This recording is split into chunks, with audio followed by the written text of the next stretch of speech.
During Lewis and Clark's expedition, a woman named Sacagawea suffered from terrible pain, and only recently have scientists discovered the horrifying reason for it. She was truly a strong and resilient woman. When she was a teenage mother, this brave traveler from the Shoshone people tied her infant to her back and boldly headed west across the continent to take part in Lewis and Clark's famous expedition. For most people, Sacagawea's fate is limited to this heroic beginning and conclusion. However, her story is much more complex and filled with events. From dangerous childhood years to a nightmare marriage, there is much more to tell about her, as she became a true legend among indigenous peoples.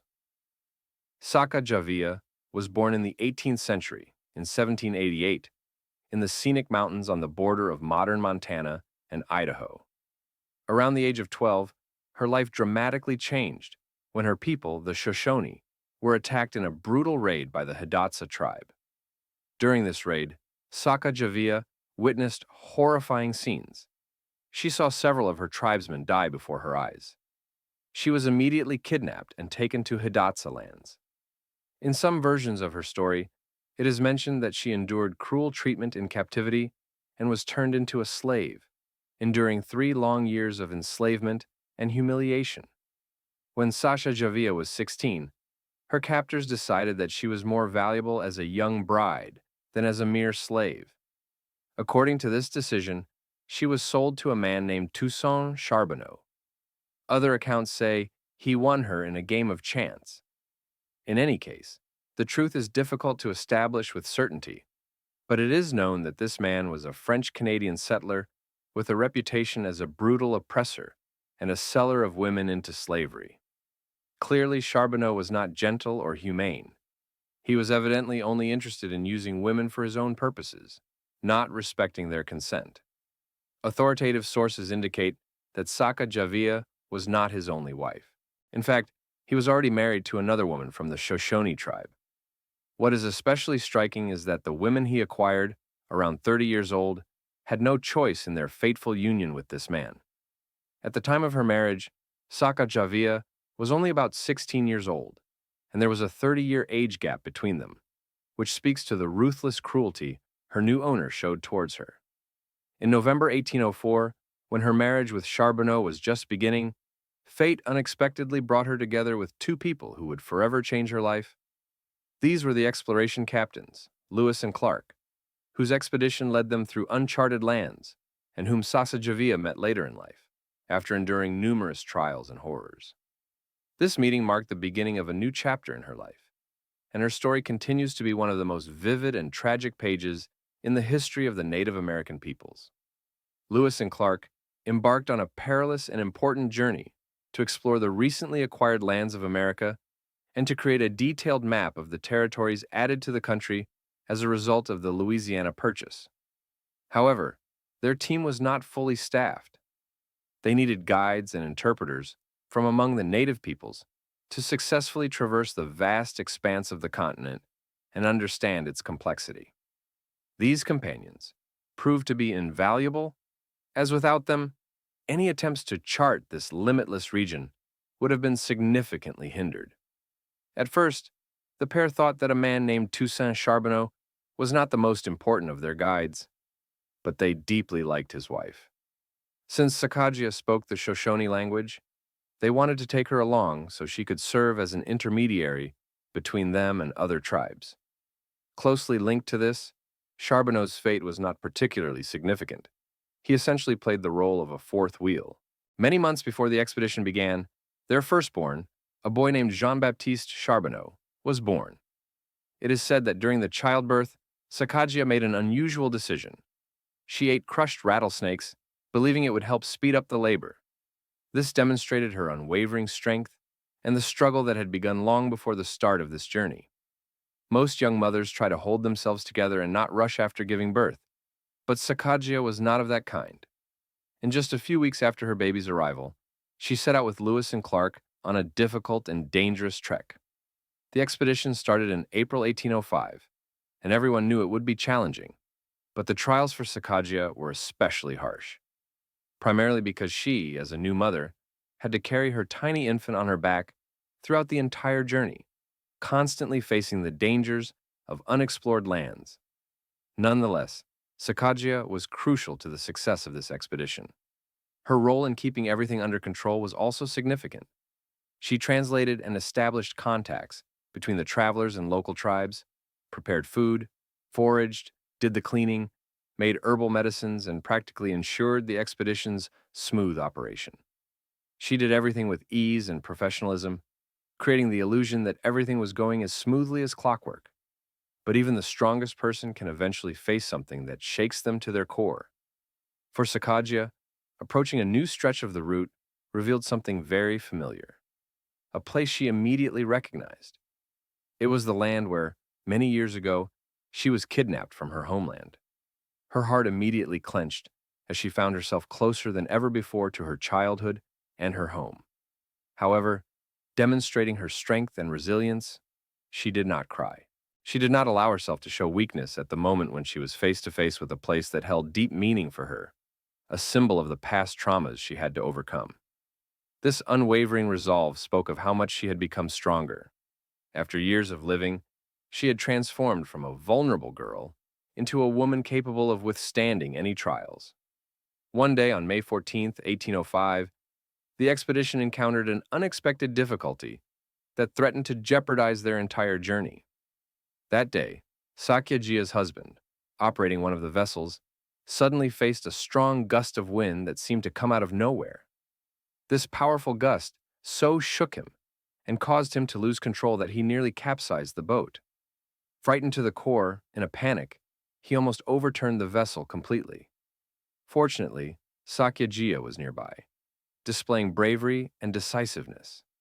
Without hesitation, she plunged into the dangerous waters and saved not only crucial documents that the wave nearly carried away, but also essential equipment that was struggling against the current and the wind.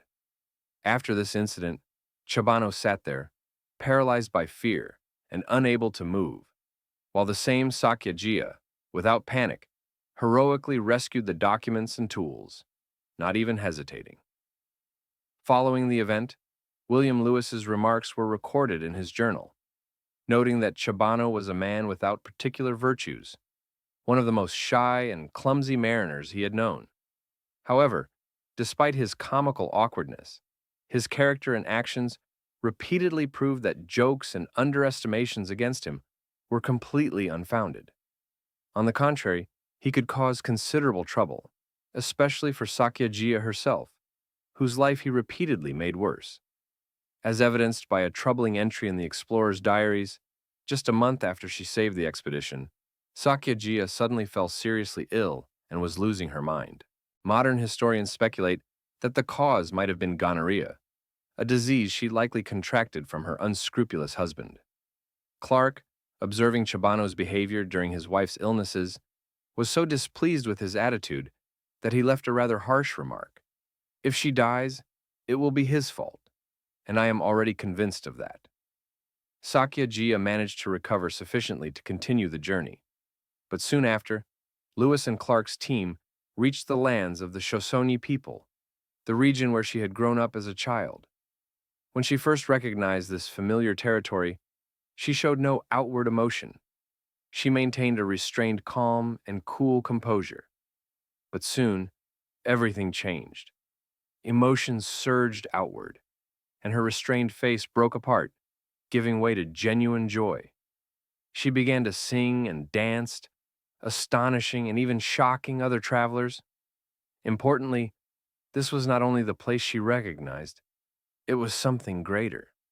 Here, she met people from her past, those who had entered her life even earlier. Among the faces she encountered was a girl who had fallen victim to another foreign hostile tribal feud. She was kidnapped, but managed to escape and return home to the Shoshone people. Deeply impressed and shaken by this, Sacagawea truly experienced a complex, intense kaleidoscope of emotions upon hearing about the life she could have had. When she met the tribe's chief, another familiar face appeared before her, her own brother, Kamehovit. Upon seeing him for the first time, she felt an incredible mixture of feelings, and this marked a new chapter in her destiny. Claire recounts that Sacagawea danced, delighting everyone present with her bright and expressive movements that created an atmosphere of joy and serenity. Lewis notes that everyone who witnessed this performance experienced a deep, touching feeling, as those present felt an authentic connection and warmth of family reunion. Another diary entry records that when Sacagawea realized that the person she had met was indeed her brother, she immediately and sincerely threw her woolen blanket over him as a sign of love and recognition.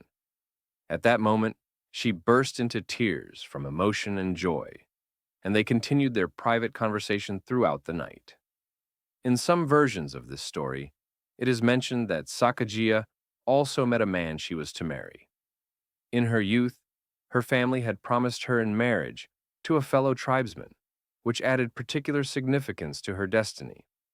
Entries in Claire's diary from November 1804 describe how Charbonneau brutally beat Sacagawea. In one instance, when faced with this injustice, the researchers were forced to intervene. Charbonneau's wife was subjected to harsh treatment for speaking to another native woman, and the diary's entries sharply condemned his roughness and cruelty toward his wife.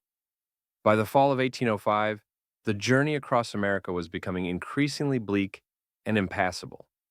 The travelers' surroundings noticeably impoverished, so even Sacagawea, usually capable of finding food in any conditions, returned empty-handed after several days.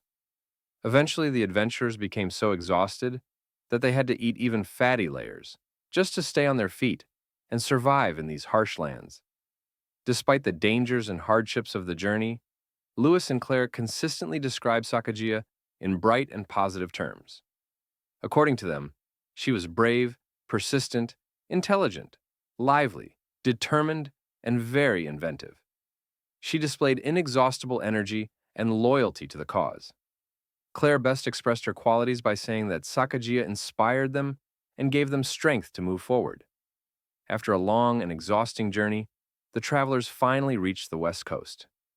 During the expedition, Sacagawea hardly made any demands, but upon hearing about the sea giant, an enormous whale, washed ashore, she insisted on going personally to see this wonder of nature. She greatly enjoyed observing this magnificent creature and admiring the boundless beauty of the Pacific Ocean.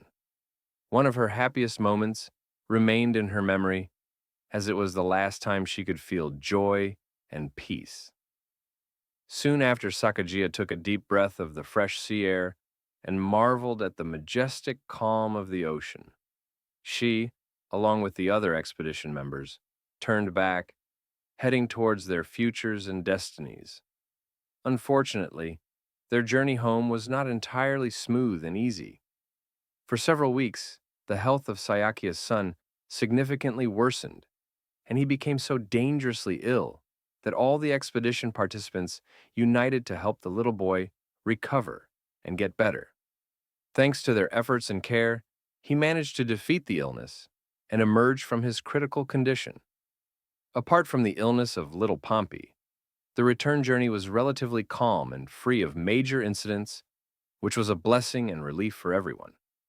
In the year 1806, more than a year after Sacagawea had joined the researchers, the long-awaited moment arrived, the time to return to their homeland in the Hadadza tribe.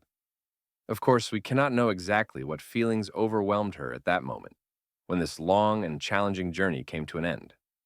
However, it is clear that saying goodbye to Lewis and Clark was a very touching and emotional event. Clark loved Saakia's son so much that he even considered adopting the boy to keep him in his family.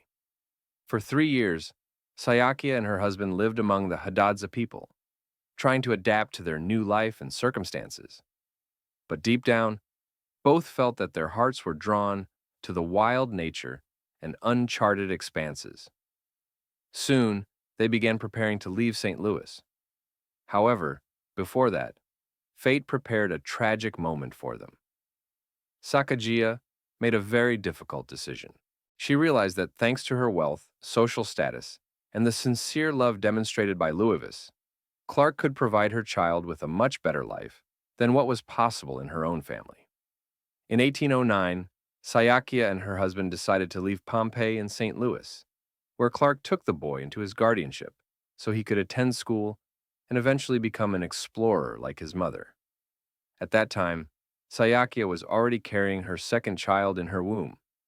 Unfortunately, the pregnancy was very difficult. She suffered from severe ailments, was extremely weakened, and ill.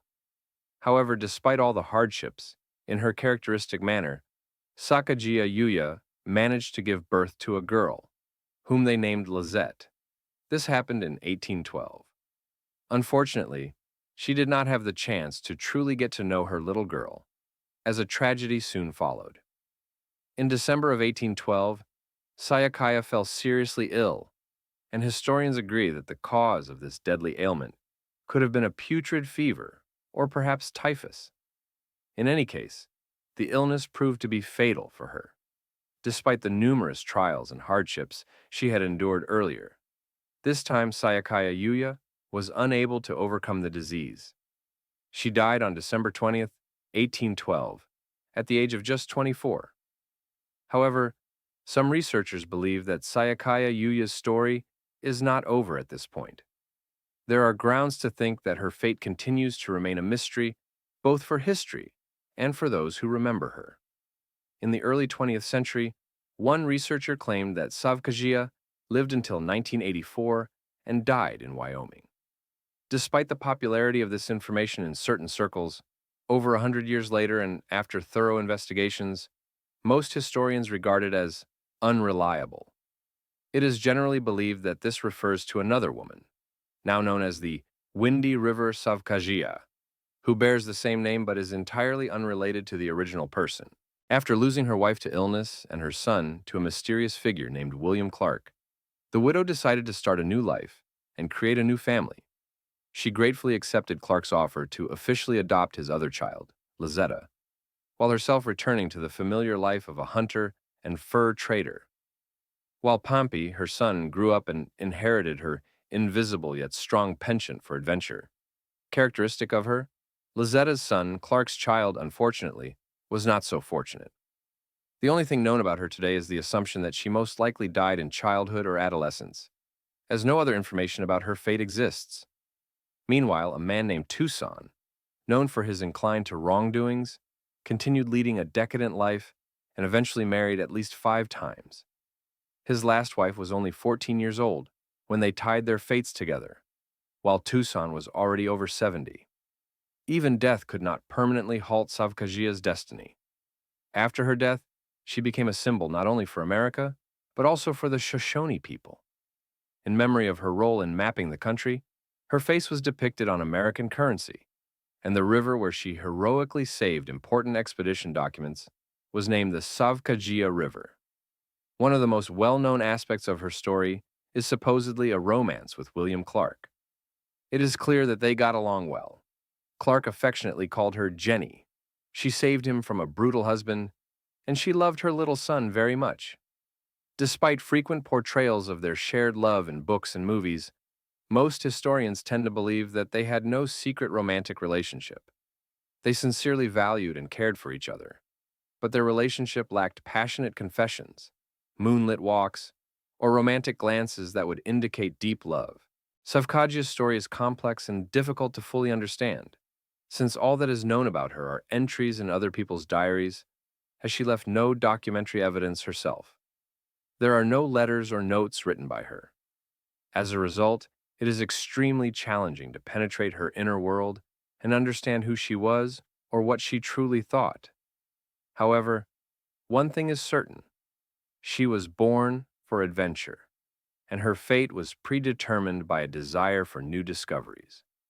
Depending on the interpretation of her name, it can mean either boat launcher or bird woman. In either case, it can be said that for Sacagawea, observing the surrounding world became an inseparable part of her destiny and life journey. Every step she took, every movement, was infused with a thirst for knowledge and curiosity about the world around her. Thank you for listening to the story from the historical tale section. It helps to better understand the past and its undisclosed secrets. If you enjoy uncovering the most interesting and astonishing facts about history and human destinies, continue exploring our materials. They allow a deeper immersion into the unforgettable world of the past. And don't forget that you can always visit our main page, the Factinate website, where even more impressive and astonishing information about everything in the world is collected.